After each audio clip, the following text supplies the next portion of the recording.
Assalamualaikum warahmatullahi wabarakatuh.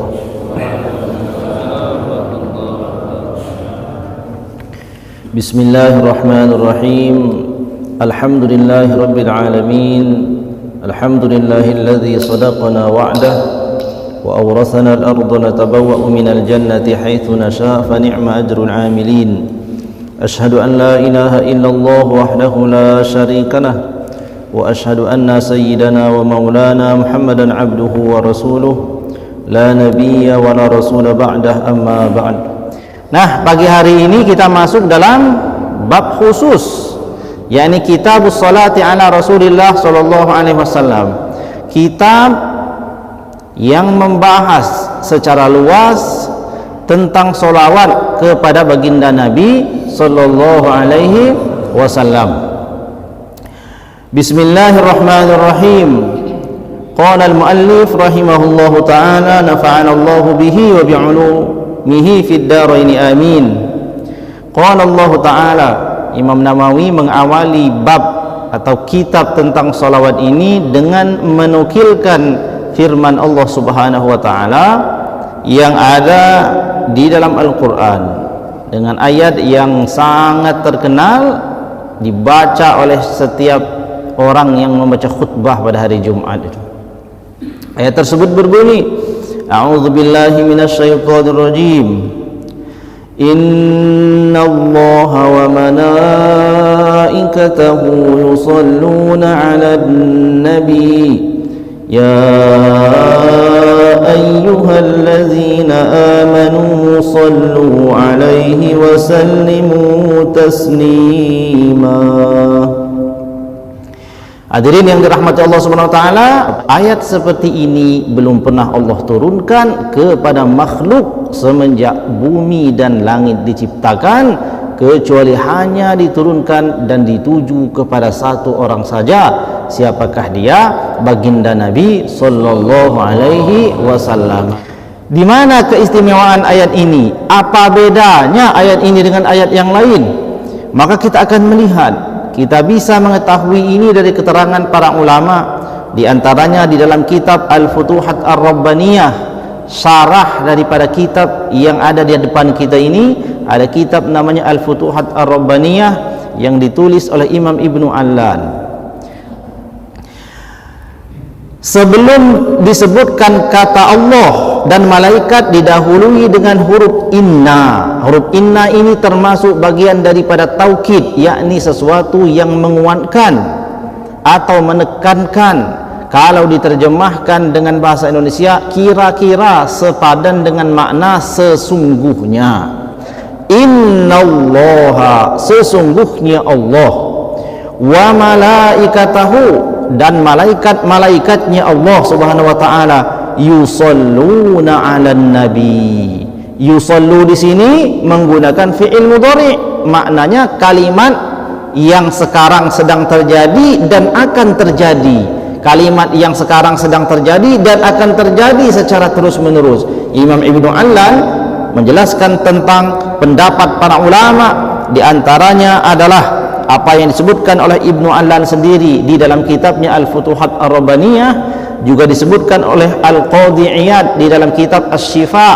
Beliau mengatakan bahwa sesuatu yang terkandung di dalam ayat ini, ketika jumlah ismiyah yang digunakan, maknanya ini adalah sesuatu yang bersifat abadan wal istimror, selamanya dan terus menerus, tanpa henti walau hanya sedetik. Jadi ketika ayat ini disebut bahwasanya sesungguhnya Allah dan para malaikat-malaikatnya senantiasa terus menerus bersolawat kepada Nabi sallallahu alaihi wasallam, tidak pernah berhenti walau hanya satu detik. Jadi seluruh malaikat yang ada di langit, seluruh malaikat yang ada di bumi, bahkan Allah sendiri tidak pernah berhenti bersolawat kepada satu orang makhluk. Siapakah dia? Baginda Nabi sallallahu alaihi wasallam. Jadi ini ayat mengandung di dalamnya sebuah pembeda yang membedakan Nabi kita Muhammad sallallahu alaihi wasallam dengan seluruh para nabi dan para rasul, bahkan dengan seluruh makhluk yang pernah Allah ciptakan sejak dahulu sampai hari kiamat nanti. Tidak ada orang yang akan mendapatkan perlakuan dari Allah seperti baginda Nabi sallallahu alaihi wasallam. Kenapa dikatakan? Karena Allah Subhanahu wa taala ketika menjelaskan kalimat yang demikian ini tidak terjadi pada makhluk yang lain. Ketika Allah Subhanahu wa taala memerintahkan umat untuk solat, Allah tidak ikut solat. Aqimus shalah wa atuz zakah, dirikan olehmu solat dan tunaikan zakat. Yang melaksanakan ini hanya hamba Allah saja, yakni kita dan para nabi. Sedangkan Allah tidak membayar zakat, Allah juga tidak melaksanakan solat. Karena solat itu adalah bentuk penyembahan kepada Allah, sedangkan Allah sendiri tidak menyembah dirinya sendiri, karena zat Allah itulah zat yang disembah. Kemudian dalam seluruh perintah Allah Subhanahu wa taala tidak ada Allah Subhanahu wa taala itu ikut melakukan perbuatan tersebut, kecuali hanya dalam satu hal saja, yakni ketika Allah Subhanahu wa taala memerintahkan manusia dan seluruh makhluk untuk bersalawat kepada Nabi, didahului oleh Allah terlebih dahulu yang bersalawat, dan Allah tidak pernah berhenti bersalawat kepada Nabi sampai akhir zaman. Jadi ini salawat. Maka salawat itu adalah sesuatu yang sangat istimewa, bukan perkara yang biasa-biasa saja. Bukan perkara yang biasa-biasa saja namanya salawat. Oleh karena itu, sesungguhnya Allah dan para malaikat senantiasa bersolawat kepada Nabi. Ya ayyuhallazina amanu, wahai orang-orang yang beriman, sallu, perintah ini dalam bentuk fi'il amr, solawatlah kalian semuanya alaihi, kepadanya Nabi SAW, wasallimu taslima, dan ucapkan kepadanya salam yang sempurna. Nah, inilah makna ayat ya ayyuhallazina amanu sallu alaihi wasallimu taslima. Nah, ini solawatnya. Maka beruntunglah orang yang rajin bersolawat. Wal ahaditsu fi fadliha, dan hadis-hadis dari Nabi SAW yang menjelaskan tentang keutamaannya, aksaru min antukhsara, sangat banyak daripada apa-apa yang telah diringkaskan di dalam kitab ini. Sesuatu yang aku sebutkan, kata Imam Nawawi, untuk mengambil keberkahan daripada solawat itu dengan mengutipkannya di dalam kitab ini sebagai bentuk tabarrukan, mengambil keberkahan. Semoga Allah Subhanahu wa taala memberikan keberkahan kepada penulis dan kepada pembaca dan kepada para pendengar karena adanya bab solawat ini di dalam kitab ini. Demikianlah harapan besar daripada Imam An-Nawawi rahimahullah taala. Motivasi beliau menuliskan bab, yakni kitab tentang solawat ini. Hadis yang pertama, rawaina fi sahihi muslimin, kami riwayatkan di dalam sahih Muslim, an Abdullah ibni Amr ibn al-As, daripada Abdullah bin Amr bin As radhiyallahu anhuma, annahu, bahwasanya ia sami'a Rasulullah sallallahu alaihi wasallam yaqul, telah mendengar Rasul sallallahu alaihi wasallam bersabda, man shalla alayya salatan, barang siapa yang bersalawat kepadaku satu kali, sallallahu alaihi biha ashron, maka Allah Subhanahu wa taala pada saat itu akan bersalawat kepada orang tersebut sebanyak 10 kali. Jadi sambungkan dengan keterangan ayat di atas, Allah menyanjung Nabi, membedakan Nabi dari seluruh makhluknya. Allah meninggikan derajat dan keutamaan Nabi di atas seluruh makhluknya, dari kalangan jin dan manusia, dari kalangan para malaikat, mulai dari Allah menciptakan Nabi Adam alaihissalam sampai makhluk akhir zaman yang akan diciptakan. Allah memuji-muji Nabi SAW di atas semua itu. Maka atas orang yang memuji Nabi, yakni dengan bersalat kepada Nabi, Allah mengganjar, memberikan balasan atas orang tersebut 10 kali. Jadi langsung Allah pada saat itu, ketika kita membaca kitab ini, Rasulullah, kita jawab sallallahu alaihi wasallam, 1 kali itu salawat. Pada saat itu Allah bersalawat kepadanya 10 kali. 10 kali ini dalam bentuk 1, dikabulkan hajat, 1 hajatnya, dijauhkan 1 musibahnya. diberikan segala macam cita-citanya, dihindarkan ia daripada neraka, dimasukkan ia ke dalam surga, ditinggikan derajat kedua orang tuanya, dan semua urusannya akan dipermudah, baik urusan duniawi ataupun urusan ukhrawi. Itu satu solawat. Allah berikan balasan dengan 10 solawat. Imam Ibn Ilan menjelaskan dengan sangat panjang ini 10 daripada keutamaan itu. Kenapa? Sebagian yang beliau katakan bahwasanya ketika satu solawat orang ucapkan, maka balasan atas orang tersebut satu, meningkat imannya. Kenapa? Karena ketika dia solawat, dia sebut Allah dan disebut Rasulullah. Setiap orang menzikirkan Allah, berarti orang itu iman kepada Allah. Selain daripada itu, dia ikuti dengan menyebut Rasul sallallahu alaihi wasallam sebagai kekasihnya Allah yang lebih dahulu dia sebut di dalam solawatnya. Allahumma salli ala sayyidina Muhammad wa ala ali sayyidina Muhammad.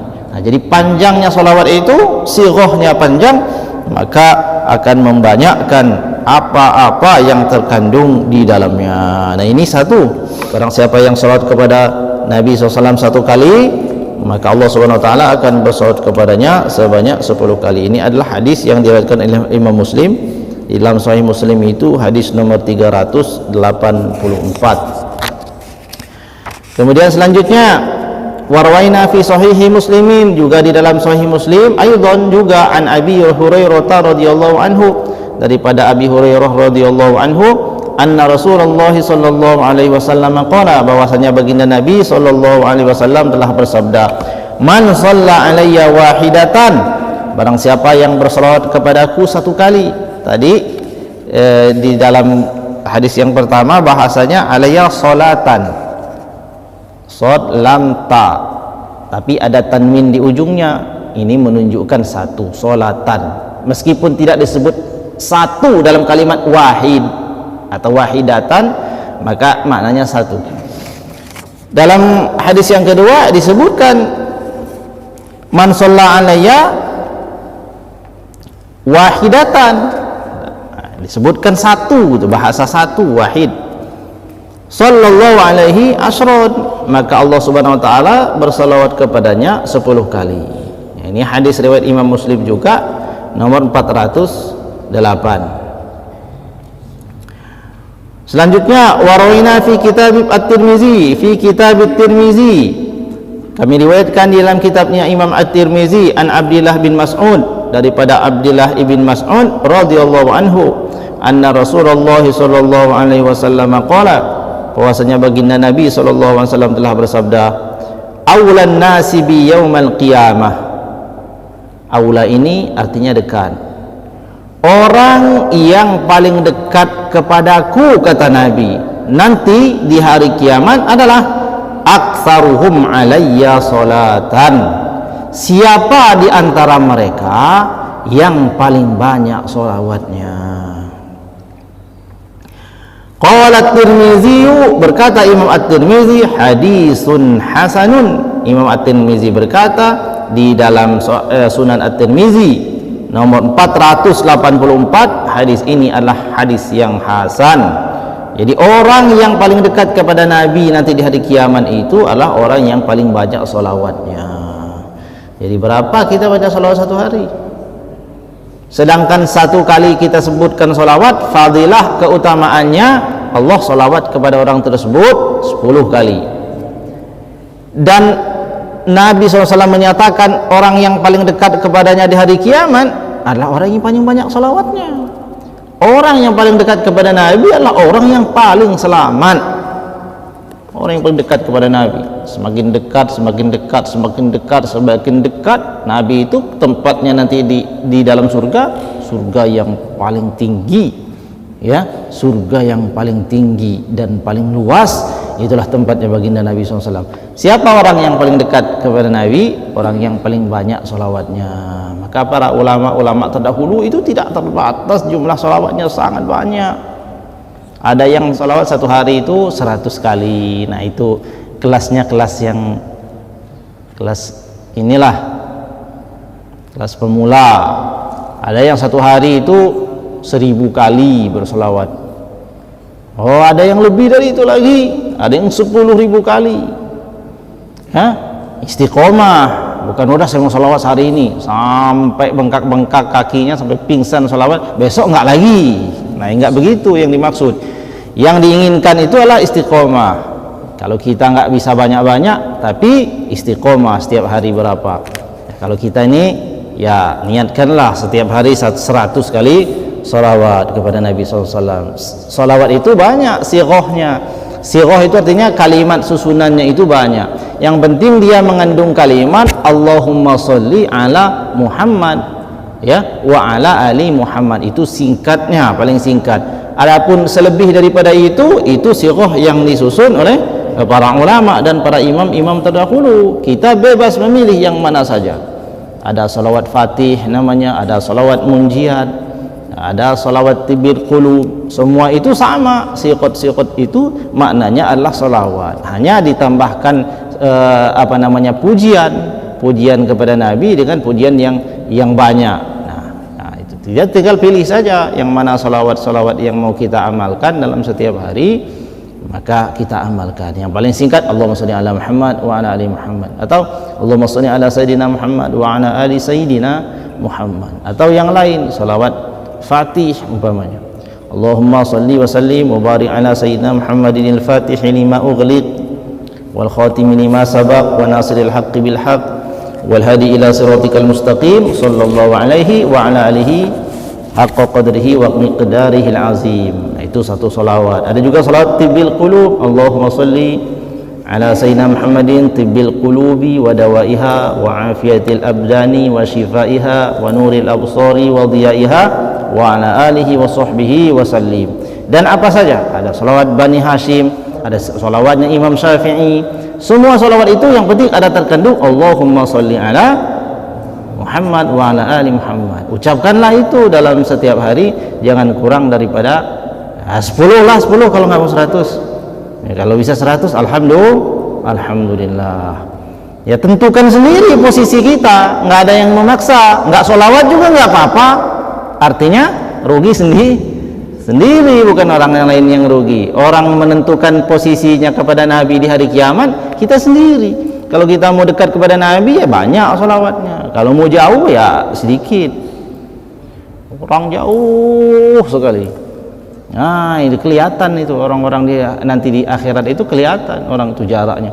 Nabi di tempat yang terbaik, orang ternyata di jauh. Nah itu orang-orang yang dulu tidak banyak sholawatnya. Orang yang dekat-dekat di sekeliling Nabi itu, nah mereka itulah ahli-ahli sholawat, orang yang sangat banyak sholawatnya kepada baginda Nabi Sallallahu Alaihi Wasallam. Itu yang sudah 3 hadis.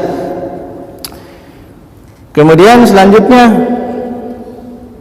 warwaina fi sunani Abi Dawud, kami riwayatkan di dalam kitab Sunan Abi Dawud, wan Nasa'i, juga di dalam Sunan An-Nasa'i, wa Ibni Majah, dan Sunan Ibni Majah, bil asanidi sahihati, dengan sanad-sanad mereka yang sahih.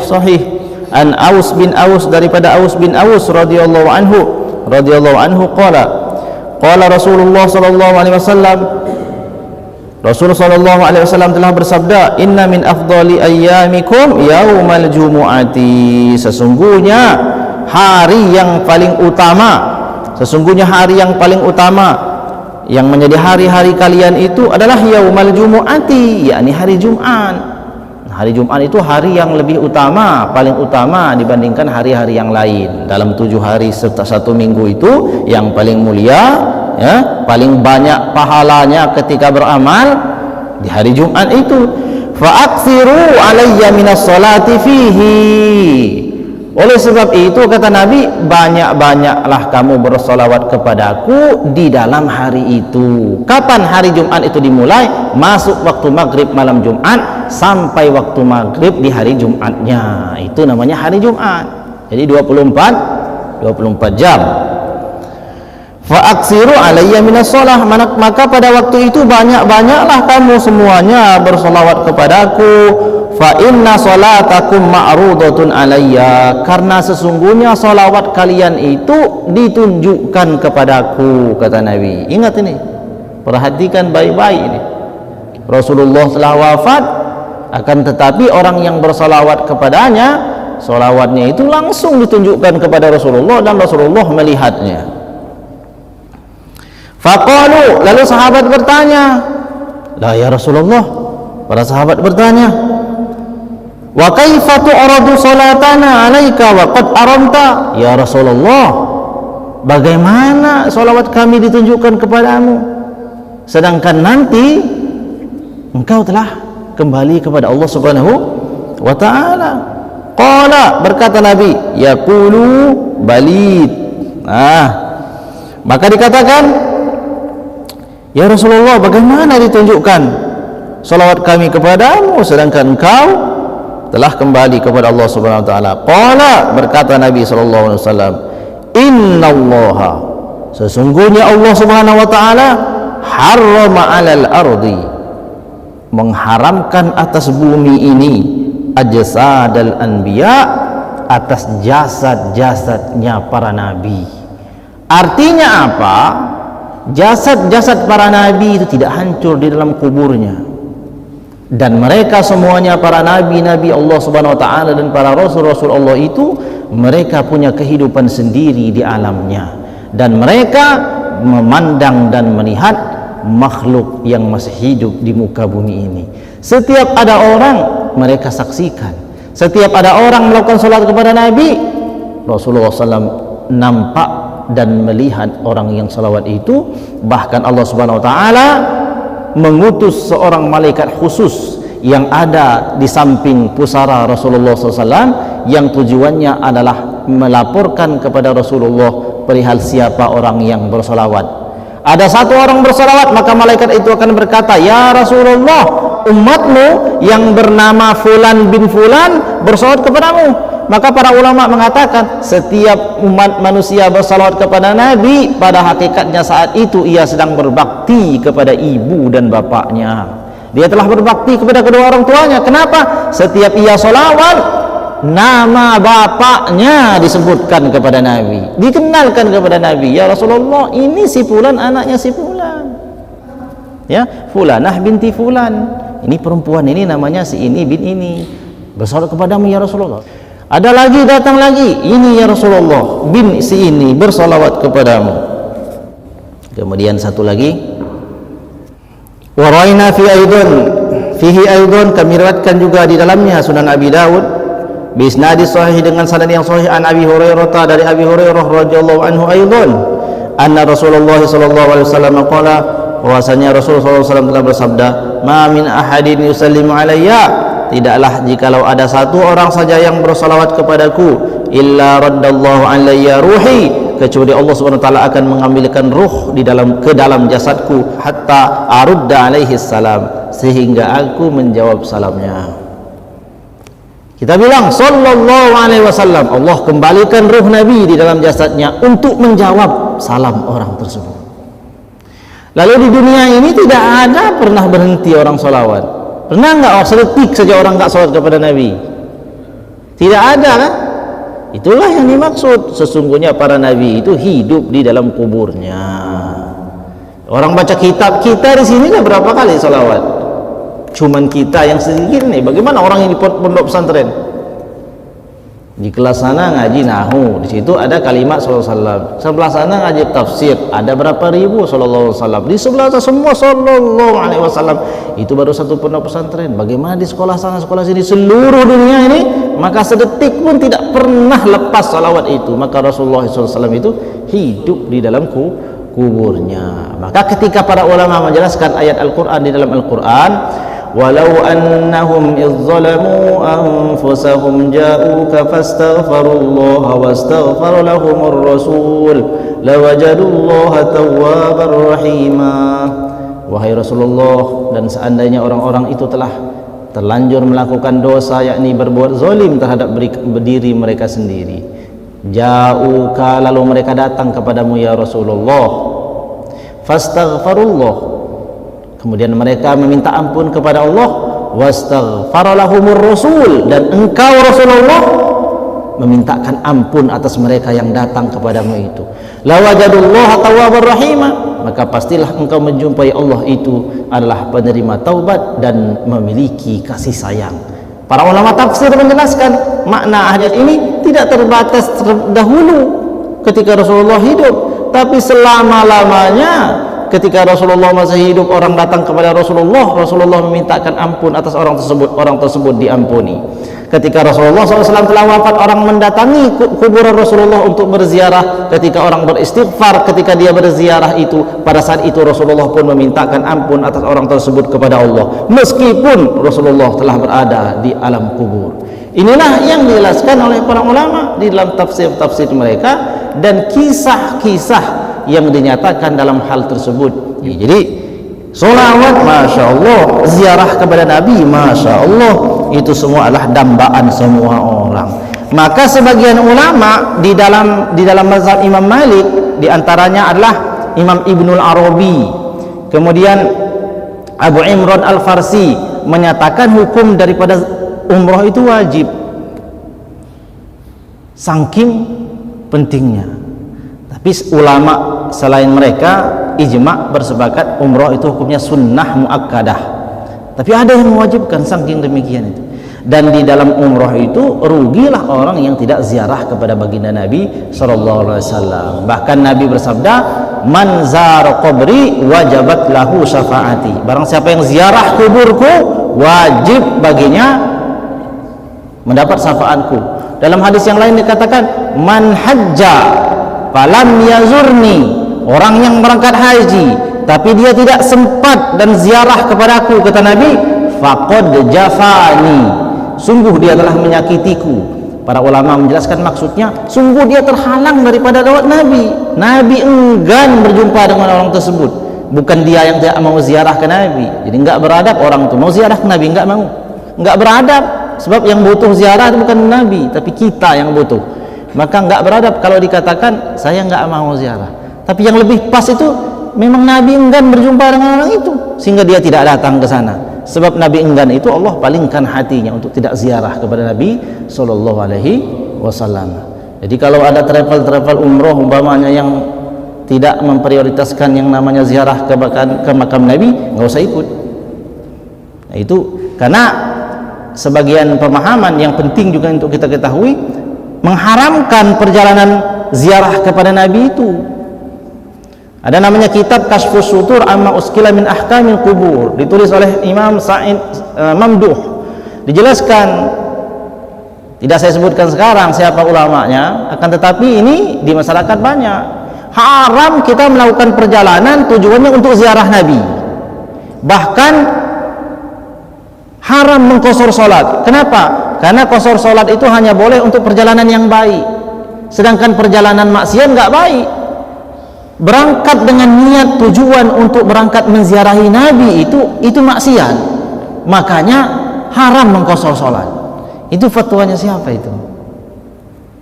Nah, padahal di dalam hadis-hadis dan kitab-kitab para ulama, begitulah besar fadilah dan keutamaan ziarah ke Nabi itu. Jadi man zara qabri wajabat lahu syafaati, siapa ziarah kepadaku, kata Nabi, wajib baginya dapat syafaatku. Kemudian apa lagi? Wa man hajja, siapa yang berhaji, alam yazurni, tapi dia tidak ziarah kepadaku, faqad jafani, dia orang telah menyakitiku, terhalang dariku. Dan banyak sekali hadis-hadis Rasul yang menjelaskan tentang keutamaan daripada ziarah itu di lain waktu. Akan tetapi ini kaitannya ada juga dengan solawat, sebab Nabi SAW itu menjawab setiap solawat orang-orang yang besar kepadanya. Maka daripada hikmah kita membaca kitab tentang solawat di dalam kitab Al-Azkar ini, semoga Allah SWT menumbuhkan rasa cinta kita yang lebih lagi kepada Nabi, dan cinta yang lebih itu akan menyebabkan kita semakin banyak bersolawat kepada Nabi. Ingat bahwasanya siapa yang paling dekat kepadaku, kata Nabi, di hari kiamat, itu artinya orang yang paling selamat. Nggak ada orang dekat Nabi itu terus masuk neraka, nggak ada itu. Orang yang dekat Nabi pasti selamat. Orang yang dalam naungannya Nabi itu pasti selamat daripada azab. Nah, cara mendapatkan posisi terdekat ke Nabi, cara selamat yang paling mudah itu, cara yang paling cepat dikabulkan doa, yakni dengan memperbanyak sholawat kepada Nabi Sallallahu Alaihi Wasallam. Wallahu a'lam bishawab. Demikian yang bisa saya sampaikan, mohon maaf atas segala kesalahan. Wallahu a'lam bishawab, wallahu al-muwaffiq ila aqwamit thoriq. Wassalamualaikum warahmatullahi wabarakatuh.